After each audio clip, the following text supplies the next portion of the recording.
1919 బికానీర్ గల్లీలో ఒక 12 ఏళ్ల అబ్బాయి తన అమ్మ సహాయంతో భుజియా చేయడం నేర్చుకున్నాడు. ఆ అబ్బాయి కూడా తెలియనిది ఏంటంటే ఇదే ఫ్యూచర్లో ఇండియాస్ బిగ్గెస్ట్ స్నాకింగ్ బ్రాండ్లా మారుతుంది అని. అతని పేరు గంగ బిసన్ అగ్రవాల్, నోన్ యాజ్ హల్దీరామ్.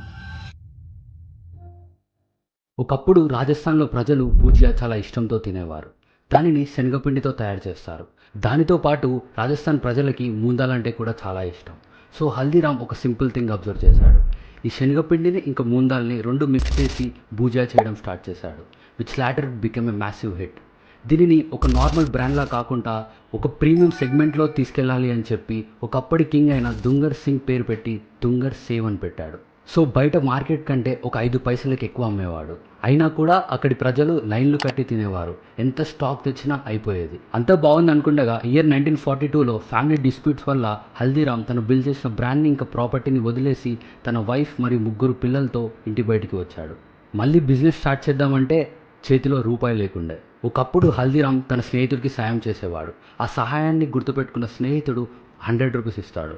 ఆ 100 రూపీస్తో హల్దీరామ్ మళ్ళీ స్క్రాచ్ నుంచి స్టార్ట్ చేస్తాడు. ఈసారి తన భార్య సహాయంతో భుజియాతో పాటు మూందాలు కూడా సపరేట్గా అమ్మడం స్టార్ట్ చేశాడు. ఇంటింటికి తిరుగుతూ ఈయన చేసిన భుజియా ఇంకా మూందాలు అమ్మేవాడు. ఆ భుజియా ఇంకా మూందాలు టేస్ట్ ఇంకా క్వాలిటీ నచ్చడంతో మళ్ళీ మార్కెట్లో హల్దీరామ్ ఒక పెద్ద బ్రాండ్లా నిలిచిపోయాడు. ఈసారి షాప్తో కాంప్రమైజ్ కాకుండా పార్టీ ఆర్డర్స్ కూడా తీసుకోవడం స్టార్ట్ చేశాడు. ఏ ఈవెంట్ అయినా కూడా హల్దీరామ్ భుజియా ఇంకా మూందాల్ పక్కా ఉండేది. ఆ పార్టీస్కి వచ్చిన గెస్ట్ ఈ మూందాలు ఇంకా భుజియా నచ్చడం అబ్జర్వ్ చేసిన హల్దీరామ్ తన బిజినెస్ని ఎక్స్పాండ్ చేద్దామని చూస్తాడు. అదే టైంలో తన కొడుకుల సహాయంతో కోల్కతా, నాగ్పూర్, ఢిల్లీలో బ్రాంచెస్ స్టార్ట్ చేశాడు. తను ఎక్స్పర్ట్ అయిన భుజియా ఇంకా మూందాలే సేల్ చేయడం కాకుండా ప్రతి సిటీలో లోకల్ టేస్ట్ని అర్థం చేసుకొని ప్రోడక్ట్స్ని లోకల్ స్టైల్లో చేసేవాడు.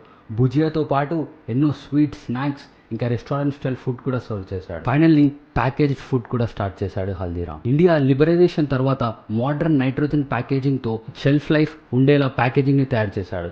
లేటర్ ఈ సప్లై టు ఎంటైర్ ఇండియా. ఒక చిన్న భుజియా షాప్ నుంచి స్టార్ట్ అయిన హల్దీరామ్ ఇప్పుడు yearly 13,000 crores of revenue generate చేస్తాడు. And this Haldiram is known as the India's biggest snacking brand. ఒక బిజినెస్ ఎప్పుడు గ్రో అవుతుందంటే ప్రజలకి ఏది ఇష్టమో గెస్ట్ చేయడమే కాకుండా కూడా ఆల్రెడీ ఉన్న లోకల్ ప్రోడక్ట్స్ని ఇంప్రూవ్ చేయాలి. అండ్ మోస్ట్ ఇంపార్టెంట్లీ మళ్ళీ మన ప్రోడక్ట్ స్క్రాచ్ నుంచి బిల్డ్ చేసే సత్తా ఉండాలి. సో ఒక లోకల్ ప్రోడక్ట్ ఇంటర్నేషనల్ అవ్వాలి అంటే packaging plays a major role. And that's how 2 paisa bhujia became 85,000 crores empire. ఇది హల్దీరామ్ స్టోరీ. ఇలాంటి బిజినెస్ కేస్ స్టడీస్ గురించి తెలుసుకోవాలంటే ఫాలో చేయండి. మళ్ళీ కలుద్దాం.